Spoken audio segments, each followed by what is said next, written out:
Pump it up, pump it up. Trae. Come on, come on. With Trae. Pump it up, pump it up.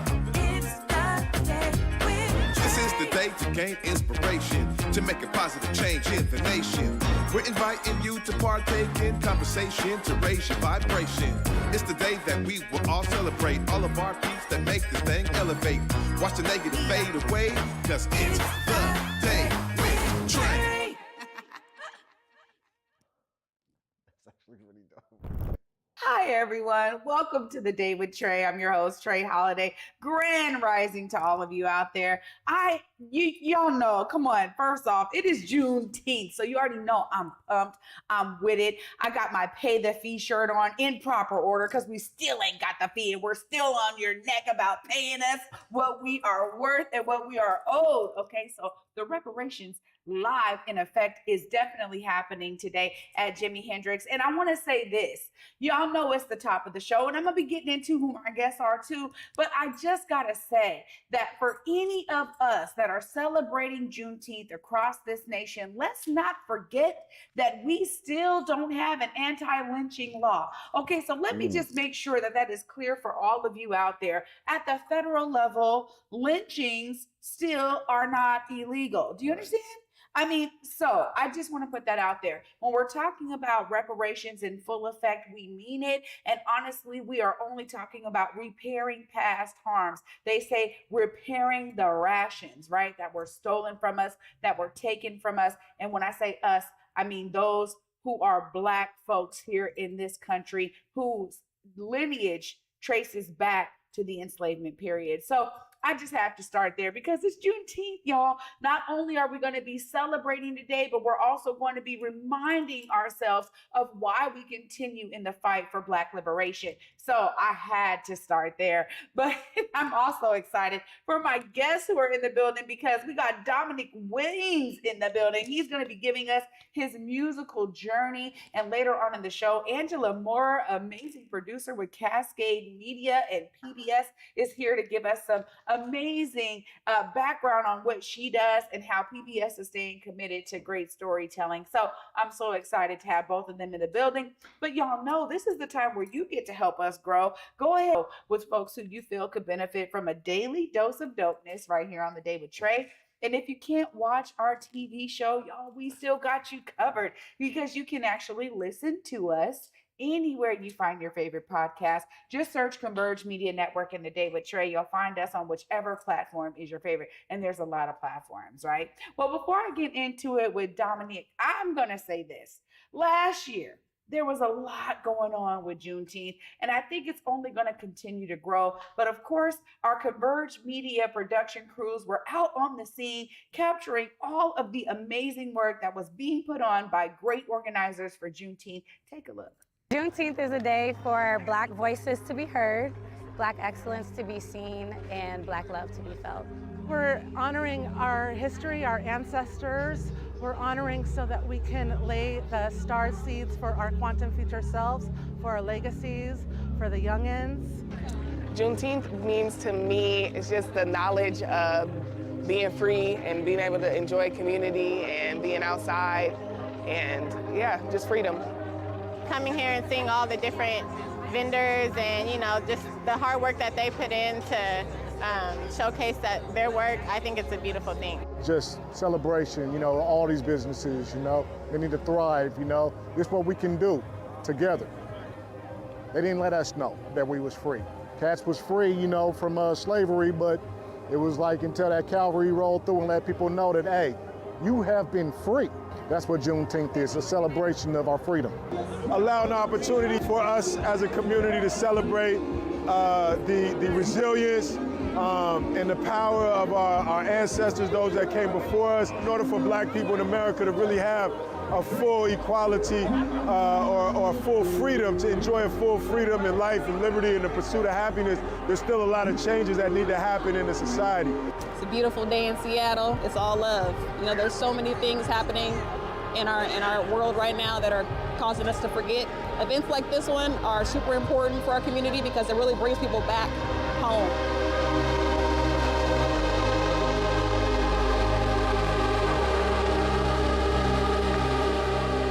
Skating and and our history, Black history, go hand in hand.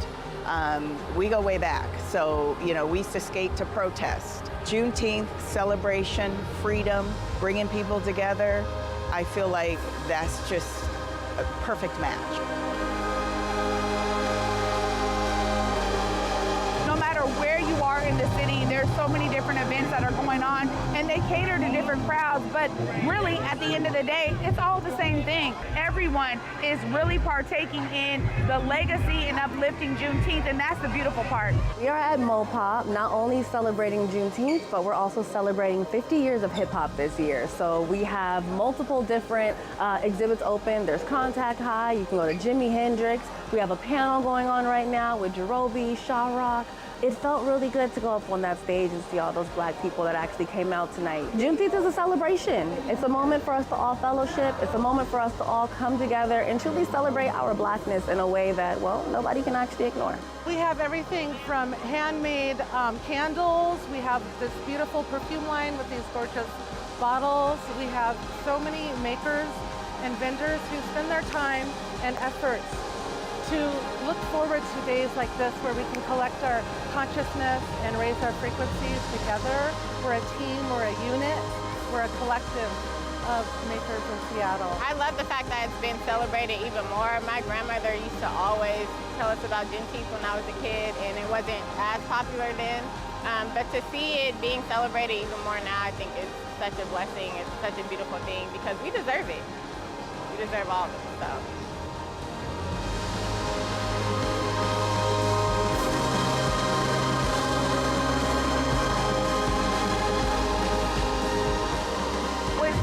Of our Black families being displaced from the Central District and the South End, it's so important that we have events like this that anchor community. There's a lot that's owed, that's due, and we can see that as evident when we look at the wealth gaps and the income gaps that are prevalent right here in this city of Seattle and across the country.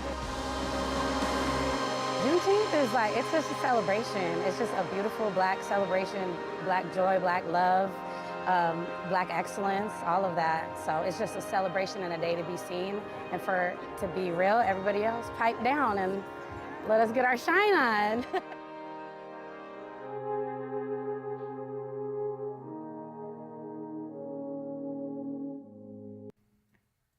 Wow, there it is, y'all. Once again, huge shout out to all of the amazing organizers for putting on so many great events to bring community out to celebrate Juneteenth. And always remember that this is beyond a celebration, right? This is also about a reminder for all of those who are in power, all of those who can make things happen, that we are still pressing for reparations. So I'm excited because later on today, I'll be right there at Jimi Hendrix Park. Once again, y'all, we are going to keep that message alive and well with an amazing panel with Dead Prez, y'all. We're going to be talking all about reparations. And of course, you know, it wouldn't be right if we didn't have a headliner. So later on in the day, we got Jay Holiday coming through. So make sure you find your way down there to Jimi Hendrix Park. Not only will you be entertained by all that's going on stage, but you'll also be able to support some amazing Black vendors setting up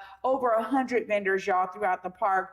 Almost anything you're looking to buy, they got it. All the good stuff you're looking to buy, okay? Let me just make that clear. They got it. But I'm so excited because we got the opportunity to have some dope guests today. And up next, we got Dominick Weems in the building, gonna give us his musical journey. What's up? Hey sis, how you doing? Good, how are you? I'm good, I'm happy to be here. Thank you for having me. You know, I'm so glad to have you here, and it's such a great day to celebrate our brilliance. I gotta ask about your musical journey because there's always something that probably goes way back, right, to get you to where you are today. Tell us about it. Absolutely. So yeah, you're absolutely right. My journey started even before I was born. You know, I come from a family of musicians and singers. My dad, rest in heaven, he just passed away. So this is my first Father's Day without him. So, you know, that's why I was telling brother earlier, it's bittersweet. But the legacy that he left, you know, when he passed away, it was such I felt a mantle that was just impressed upon me. And so, you know, I just been continuing on the journey with just singing in the community,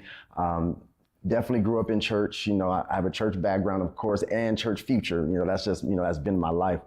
Growing up in church, singing in the Sunshine Band, Tacoma, Washington, born and raised, All-Time Memorial Church of God in Christ. And the Lord just, you know, he just guided me all through the world. You know, all through the world. I was able to travel. I just actually moved back to Washington back in 2016, 17. Yeah, I had gone through the journey of being a riffraff when I was growing up. Yeah, I was a whole something. I was a whole something growing up. And so, but when I moved away, I really encountered the presence of the Most High, you know, as far as me leaving the worldly life and the worldly thoughts and the worldly beliefs and all of that. And I literally actually had an encounter with him.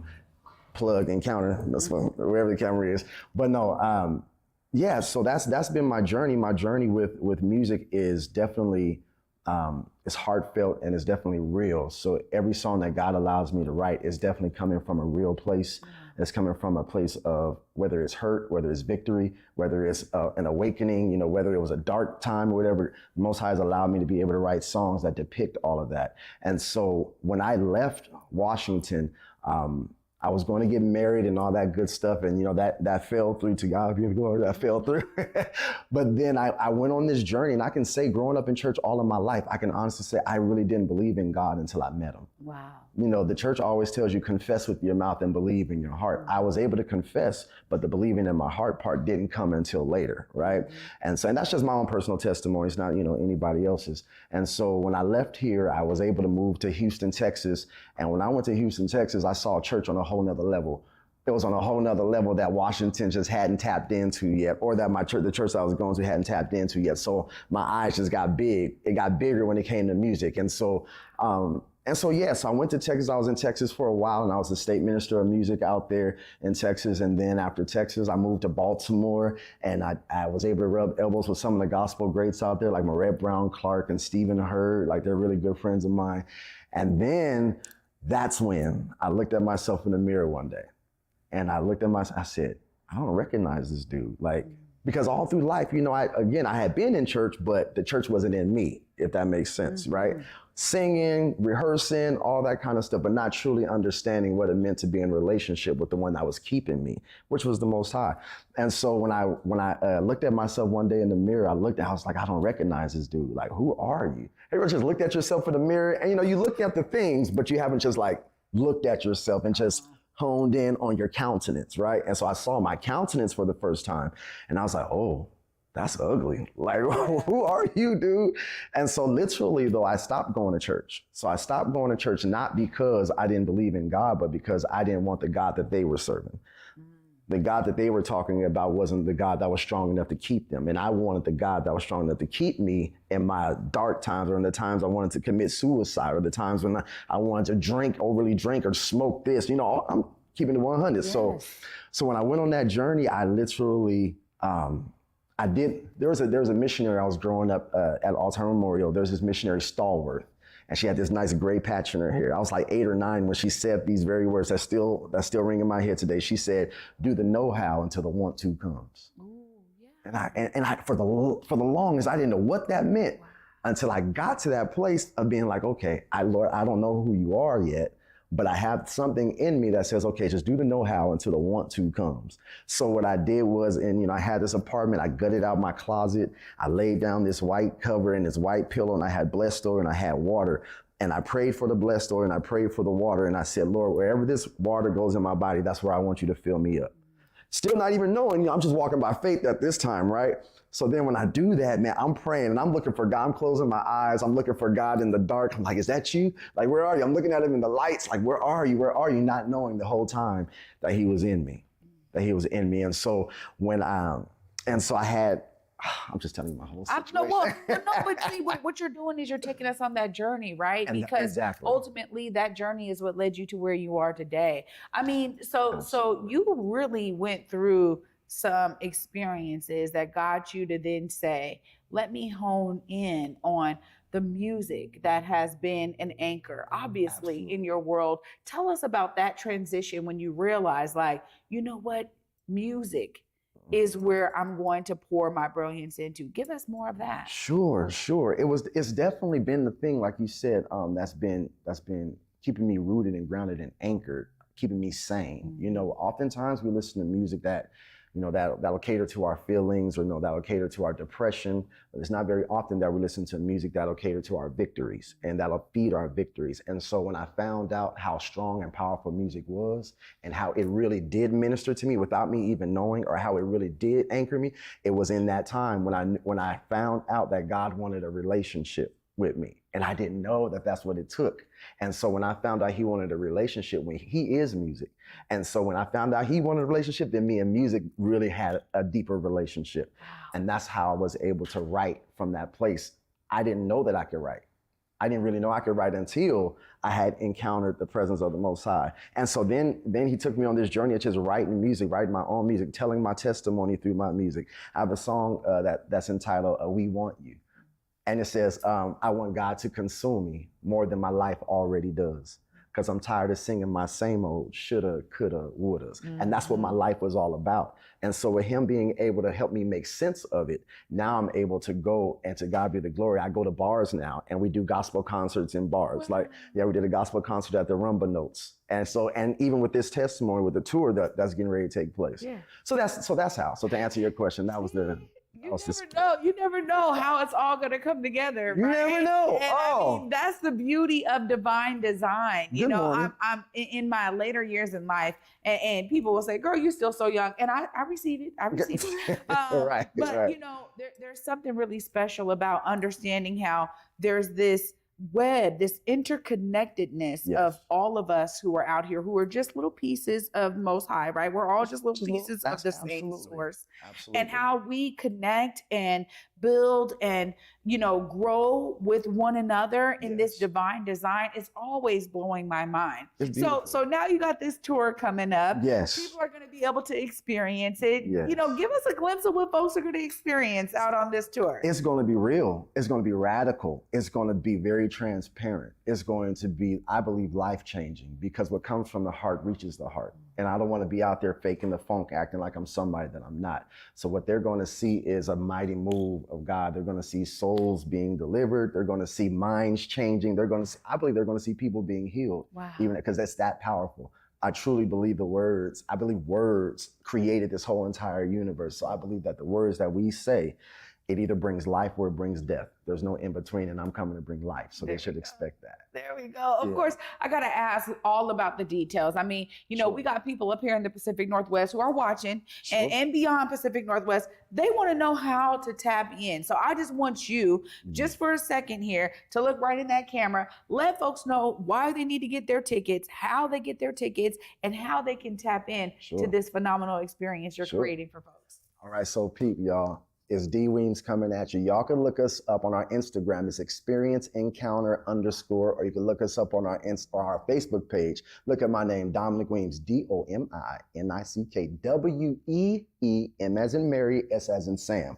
When the tour hits, I'm gonna make sure I give all of y'all an E-blast, because right now we're still trying to piece some people together. We got to make sure everybody's hands are clean when we go on this tour. But I got y'all, it's coming. Oh, D Weems in the building. Thank you so much for coming and bringing your inspiring story. I'm here. The Day with Trae is always here. So when you got new music dropping, when you got other events popping, please don't forget to think of us and come here and update the audience and me with all the greatness you got going on. Thanks so much for joining me today. Thank you, sis. I appreciate you. Absolutely.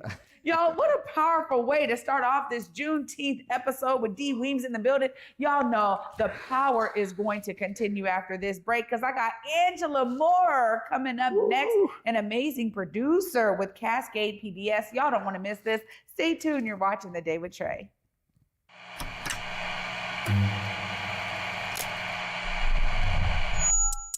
Hello, welcome to Elite Insights with Carlos Humani. We're looking to offer an in-depth look at event production industry through the lens of client experiences and joint successes. The podcast will emphasize guest interviews, focusing on client, discussing their fields, and reflecting on their collaboration with Elite Collective. Again, you're with Elite Insights. Carlos Humani here. See you guys in a few.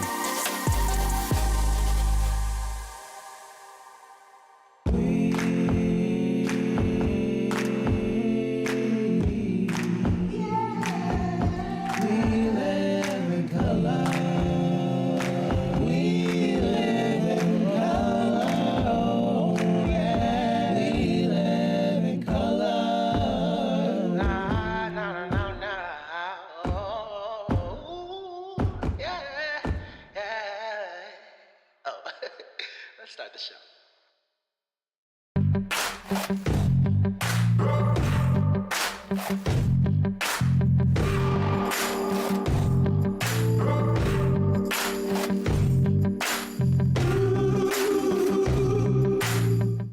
Big Tobacco thinks they know everything. They think they know you, your community, the places you go, the way that you spend your time. They think they got you all figured out, down to a formula, a calculation based off of numbers of what they think they know. Show them they're wrong. Learn more at theythinktheyknowyou.org. Welcome back, everyone, to the Day with Trae. I'm your host, Trae Holiday. Joining me right now is Angela Moore. Hi, Angela. Hello. Thank you so much for having me. Yeah, thanks for coming. Absolutely. You know, this is a great week because earlier in the week, we had an amazing producer also from Cascade and PBS joining us with T for Tom. And now you're here to give us your side of all the ways that you pour into this phenomenal media conglomerate. Tell us about those beginnings when you knew media was your path.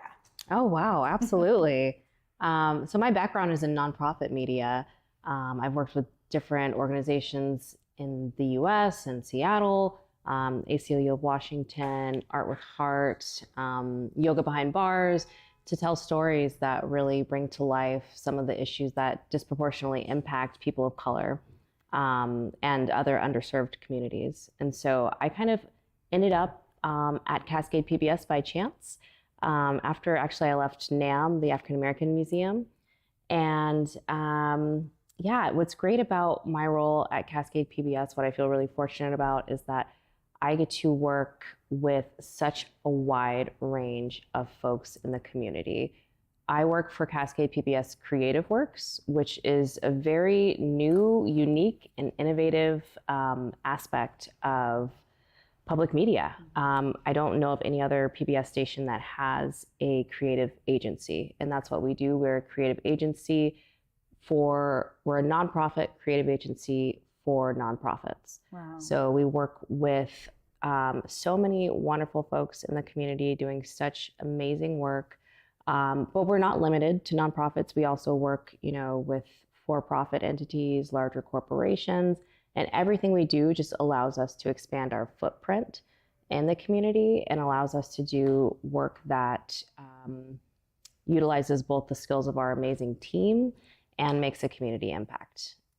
Yeah. Well, that's beautiful because it's so necessary. I think there's always this threshold that a lot of nonprofits and smaller entities can't meet because they don't have the capacity when it comes to media. And so sometimes it's an afterthought, right? Like they're there to do whatever the work is that organization is built for. But then in terms of spreading the word about that, or in terms of telling the stories about that, sometimes that's what gets left behind. So I love that y'all have found a way to wedge yourselves in that gap, essentially, to make sure that those amazing stories are told.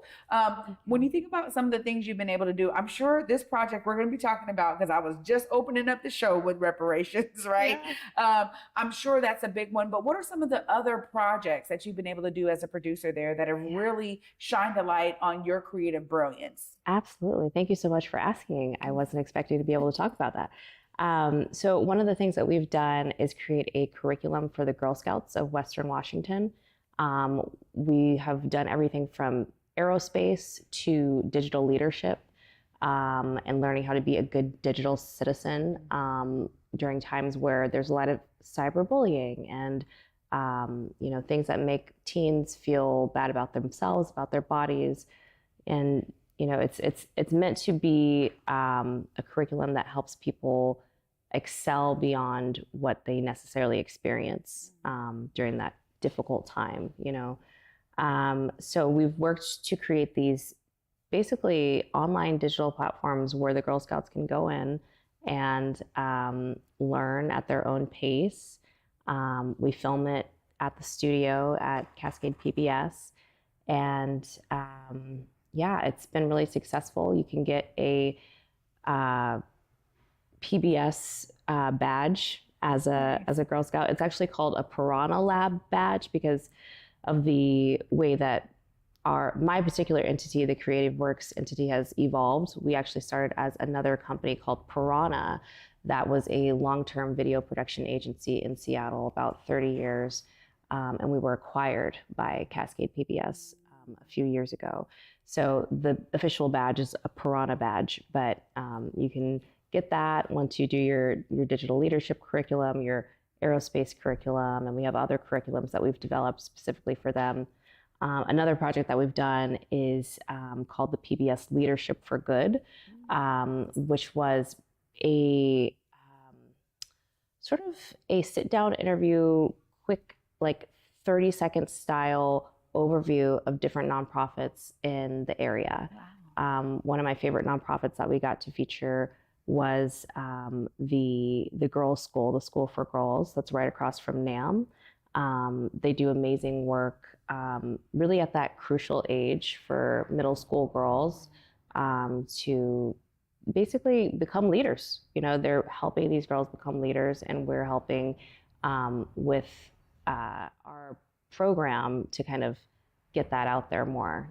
So that was a really inspiring and beautiful project that we got to be a part of. We work with so many nonprofits that it's hard to even keep track of it. We're working right now with a nonprofit that helps folks with disabilities connect with the services that they need, as well as the devices that they need, whether that's a special chair or a special speaking device or hearing device. And that nonprofit's called Prevail, and we're excited to do just so much work to help inform the community about what they're doing. And it really feels like a special place to be literally at a nonprofit, you know, a nonprofit, and maybe you can relate as well, like a media production company that is there for the good of your community. It's really cool, and there's no limit to what we can do. And we only recently became Cascade PBS. I'm not sure if you're aware of our recent rebranding. We used to be Cascade Public Media, and now we are all kind of under one umbrella of Cascade PBS, versus before we were Crosscut, which was our digital news site, KCTS 9, which was our television station, and then we at Piranha were kind of the third arm of things that people really didn't know about. But now we're Cascade PBS, and suddenly folks are interested, and we're able to reach more people, you know, with just that branding, and work with more folks in the community, like the King County Reparations Project. Yeah, which we'll get into now, because I mean, when you talk about the branding and people now being kind of put on notice, like all of this coming under one umbrella, it's so interesting because I was involved in some things during the transition. Really? And so it was really great to hear, like, okay, let's change our language about how we're speaking about ourselves, because now we're coming under this major umbrella. So it's great to see the evolution of that, and that more and more people are getting hip to what y'all do, because as I said earlier this week, you know, the ideas of creating media for the public good. You know, I started in public broadcast TV. You know, my first internship was at Scan TV before it closed. And I think about how there's something so special when to me, I didn't see it as community media, but that's really what it was. And so being here at Converge, to be in a Black owned, you know, media space that's coming from community, telling the stories of our community and beyond, there's something so special about being able to be a part of, you know, media works that do that. So I'm in alignment with you there 100%. Now, you know, this King County Reparations Project, I mean, you got to give us some details on this, because it is Juneteenth, and the message around reparations, I think sometimes either gets lost. You know, people are like, oh, it'll never happen, so they stop thinking that there's something they can do about it. Tell us about how y'all are approaching this project. Yeah, so the King County Reparations Project is a project that was started by the Black Dollar Days Task Force, which is headed by Pastor Robert Jeffrey, who is the head of New Hope Baptist Church. And they were working on this for about maybe 6 months or so, maybe longer. And I happened to meet Pastor Jeffrey at another production at Cascade PBS. It was just this strange running into each other. And I happened to be looking for literally the exact project. I am doing my thesis work on this concept of cultural melancholy and sort of the grief that results from a loss of cultural spaces, cultural rituals, which is something I think we can all relate to here in Seattle right now as the city changes just rapidly. And so I was looking for a project, this exact project, and I happened to meet Pastor Jeffrey. They had started work on it, but really just didn't have the production side of it, right? And so I came in with my team, the Creative Works team at Cascade PBS, and we were able to develop this proof of concept film that we've got now. It's a 40-minute film that explores housing discrimination and housing displacement in the Central District and South End of Seattle, really spanning from the 1950s until now.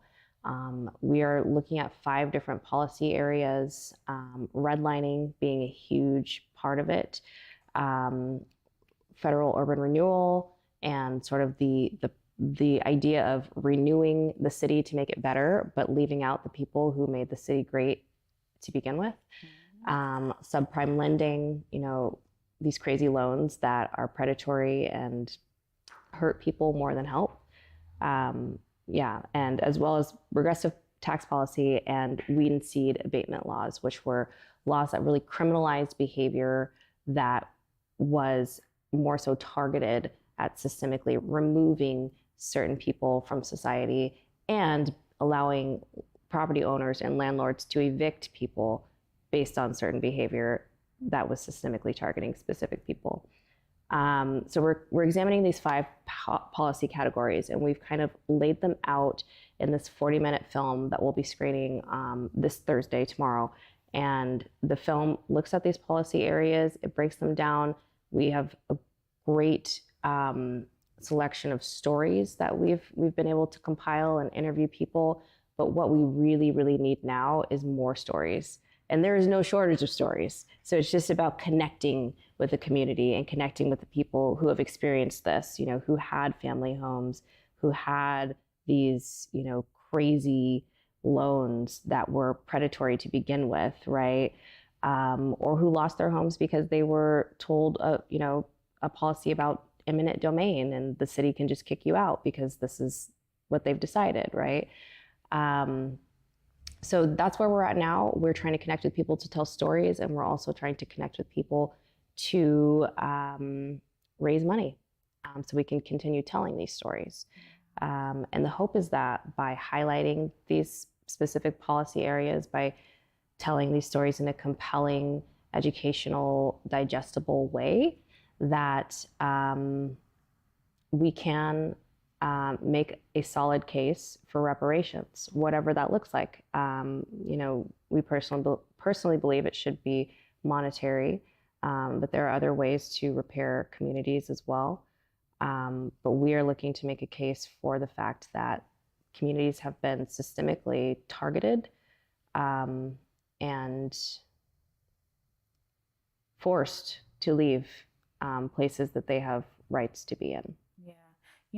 This is a really great way to approach reparations, because I think it takes a multi-pronged approach in order for it to actually permeate. And, we can have all of the research and the data and the reports. That stuff exists. And we've seen at the federal level that this fight and this push for reparations has been happening for decades, right? But the idea that sometimes it's just story driven, because there's a lot of folks that if they're not plugged in with it, if they're not connected to all of the movement that has happened in the work of reparations, in the name of reparations, then there's a lot of people who are just misinformed, right? And so sometimes you this is what I love about media, and specifically video format, because there's something that people really, it brings everybody to the same level when it's in video format. So I'm so grateful to you and your team for, you looking for this and finding it, right? And there's so many different people who have poured into the effort that, there's no one central line to this. I'm sure you're finding it's just a multitude of brilliance Organizations. Yeah, Yeah. exactly. Pouring into it because everybody was trying to figure out, well, how do I do my part? Mhm. And that really is, I think, what's so essential in the plight around reparations is that it can't be siloed like that. So I love this kind of combining of all of that work into something that people can really digest. This is fantastic, Angela. Thank you so much. I so seriously. relate to what you say. I feel like personally, if it doesn't touch you, it doesn't move you. Yeah. And for a lot of people, this will never reach them. It will never touch them unless they're able to relate to a compelling story, right? It has to be story driven. It has to be emotion driven. It can't just be facts and data, because the facts and data show a very clear systemic way of keeping people out of homes, keeping people out of specific parts of Seattle. It's clear, right? But until you are touched by something and you're able to be moved by that, there won't be movement on the broader systemic scale. Yeah. Well, I'm looking forward to this and to staying plugged in and connected with you as the project progresses. Please just think of us here on The Day with Trae. Absolutely. This is a topic that is clearly near and dear to my heart. I told you, I'm reminding people to pay the fee. That's what this is all about. And when we came up with, shout out to KY King Garrett, because it was him who said, pay the fee, right? So hey, brother, I give you your props on that. We ran with it, you know, and really having the opportunity in 2020 to educate so many people who had flooded to this area for work, who really didn't realize that they were the gentrifiers and that they were the ones that were making this city inaffordable. You know, there was a lot of people I connected with there when we had this campaign of pay the fee going really strong, that were like, wait a minute, I am one who needs to help pay the fee. Like the recognition happened because the education was there. But to put it in this format is going to be fantastic. Of course, I got to give you some time, because if folks want to come and they want to be there tomorrow, please look right here and make sure they have all the details they need to follow up on this project. Absolutely. We have a screening tomorrow at Langston Hughes Performing Arts Center. The doors open at 6. We have the screening at 6:30, and it will be followed by a brief panel featuring me and some of my colleagues. You can follow us and get more information on Instagram at kingco.reparations. You can also visit us on the web at kingcorp.org. And we would love to connect with you if you have a story. If you have funding opportunities or funding ideas, we're all ears. And yes, if you just want to know more, please reach out.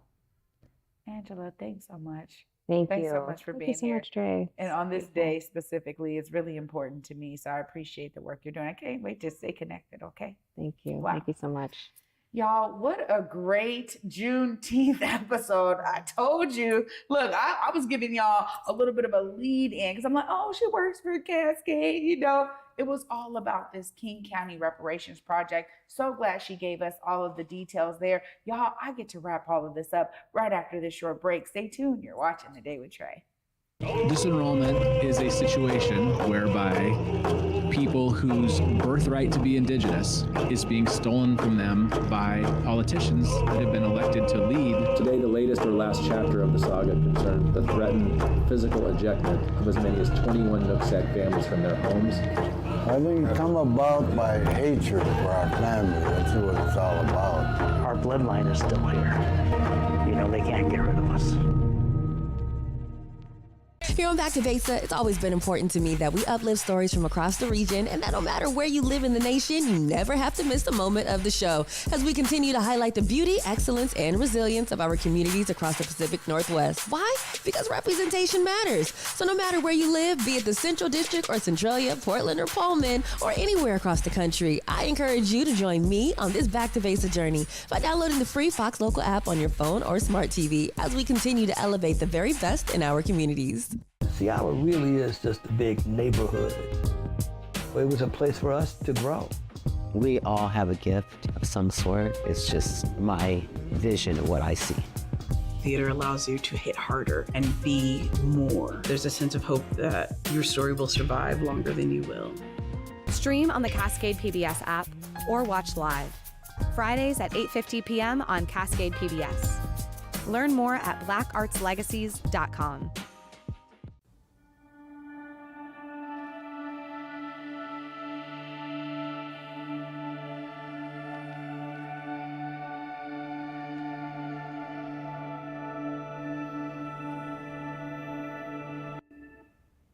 Welcome back, everyone, to the Day with Trae. I'm your host, Trae Holiday. Thank you so much for tapping in with us this morning on Juneteenth in 2024. Huge shout out again to all of the event organizers putting on so many different events today, and all of the folks who are behind the scenes, all of the vendors who are pulling all their wares out to these phenomenal spaces so that we can become customers and learn more about their products and services. This is not only a day where people get off from work. You know, this is something that's been celebrated in Black communities across the country for decades and generations, and we're so glad that we have a strong sense of who we are here in the Pacific Northwest. When people say, where do Black folks at? We out here. Make sure you tune in to some of these phenomenal events all throughout the cities. I'm telling you, Washington State has them all over the place. I'll be at Jimi Hendrix, y'all, in just a little bit here. Come and find me at Jimmy. It is going to definitely be a time, 100+ vendors out there.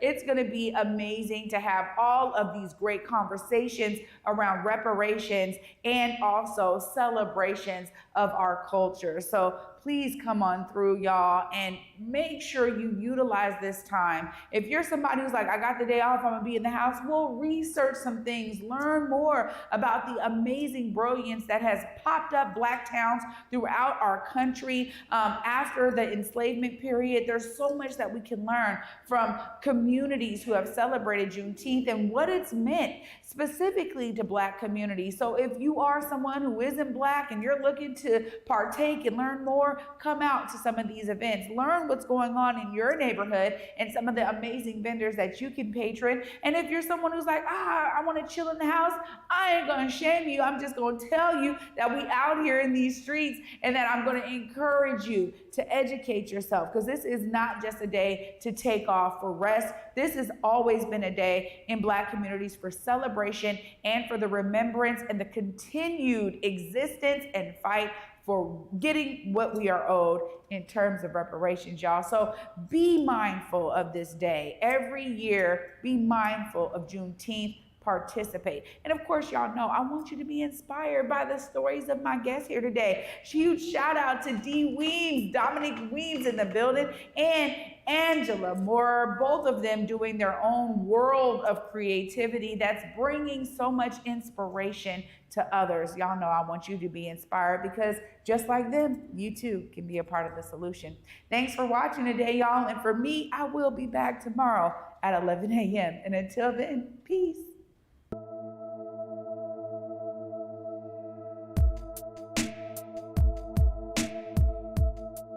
Converge Media produces culturally relevant content for Black and urban audiences. Our coverage is raw, transparent, and objective, praised by community leaders, government officials, and residents. Support Converge Media today via Venmo, Cash App, or PayPal at Converge Media.